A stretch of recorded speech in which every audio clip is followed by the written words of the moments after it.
இட்லி மாவு அரைக்கிறதுக்கான பதம்.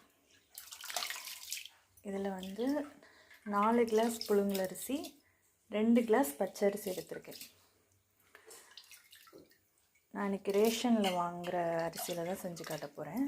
So 4 class புழுங்க அரிசி, 2 கிளாஸ் பச்சரிசி. ஒரே கிளாஸில் எப்போவுமே அளவெடுக்கணும், மாற்றக்கூடாது கிளாஸ். நம்ம எந்த கிளாஸில் அரிசி அளவெடுக்கிறோமோ அதே கிளாஸில் தான் உளுந்து அளவெடுக்கணும். அரிசி ஏற்கனவே 3 முறை கழுவி ஒரு 7 மணி நேரம் ஊற வச்சுருக்கேன். 5 hours ஊறினாலே போதும். இன்றைக்கி மாவு அரைக்க லேட் ஆகிடுச்சு, 7 மணி நேரம் ஊறிருக்கு. இப்போ அரைக்கிறதுக்கு முன்னாடியும் ஒரு 2 times இதை கழுவிக்கணும். ஸோ இதை நான் அரைக்க போகிறேன். நெக்ஸ்ட்டு உளுந்து. ஏற்கனவே ஃபஸ்ட்டு வீடியோவில் அரிசி புழுங்கல் அரிசி 4 கிளாஸ், பச்சரிசி 2 கிளாஸ்னு சொல்லியிருந்தேன். இப்போ அரிசி அரைச்சிட்டு இருக்கேன். அரிசி போட முன்னாடியே கொஞ்சம் தண்ணி ஊற்றிட்டு தான் அரிசி போடணும், இல்லைன்னா அந்த கல் ஜாம் ஆகும்.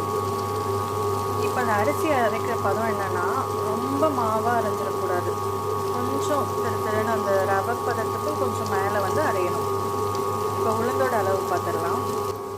நீங்கள் எந்த கிளாஸில் அரிசி இழந்தீங்களோ அதே கிளாஸில் 4 கிளாஸ் புழுங்கல் அரிசி, 2 கிளாஸ் பச்சரிசிக்கு நான் 1.5 கிளாஸ் உளுந்து எடுத்திருக்கேன்.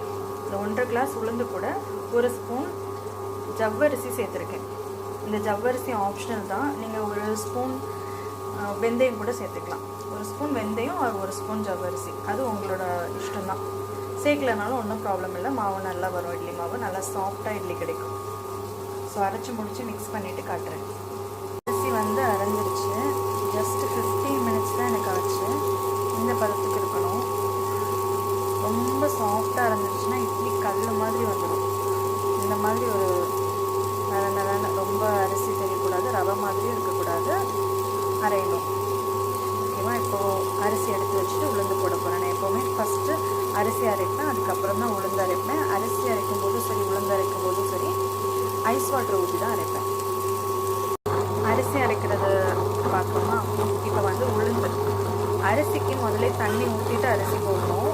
அப்போ தான் அந்த கல்ல ஜாம் ஆகாது. ஆனால் உளுந்து போட்டுட்டு தண்ணியை கொஞ்சம் கொஞ்சமாக தெளித்து தான் அரைக்கணும். தண்ணி அதிகமாகிடக்கூடாது உளுந்துக்கு. இதை அரைச்சி இந்த 1.5 கிளாஸ் உளுந்து தான் இது நல்லா பொங்கி வரும். அப்படி ஃபோம் மாதிரி, நுரை மாதிரி நல்லா பொங்கி வரும். அந்த அளவு இந்த உளுந்து அரைக்கணும். அரிசிக்கு 15 minutes தான் ஆச்சு. ஆனால் உளுந்துக்கு கண்டிப்பாக மோர் தென் 30 minutes, 35 minutes கூட ஆகும் உளுந்து அரைகிறது. அப்போ தான் இட்லி நல்லா சாஃப்டாக வரும்.